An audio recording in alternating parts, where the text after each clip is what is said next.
na siyang gustong mangyari for me. Parang, sabi nga nila, pag tinatanong ako ano bang gusto ko pang mangyari sa buhay ko, parang nagawa ko na lahat, ang dami ko nang nagawa, pero gusto ko maging nanay. Gusto ko maging nanay na katulad ng nanay ko. Yun yung lagi kong sinasabi.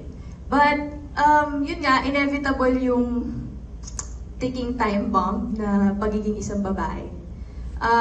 Kailangan na siyang kilos at galaw, no, soon. Kung gusto natin may mangyari at may mabuong bata.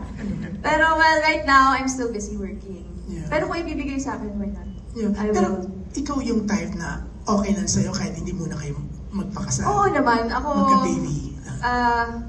Ang hahanapin mo rin in a partner. Well, di ako katulad ni Sandy.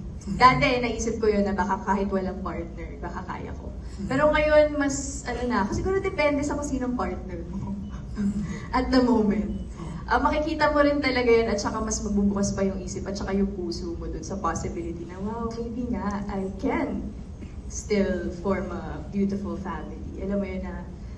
Pero if not, I think, yun nga, pipiliin mo pa rin yung tao na alam mo na kahit maghiwalay kayo o meron kayong hindi pagkakasunduan, dapat medyo may certainty ka din dun sa person that you want to do it with.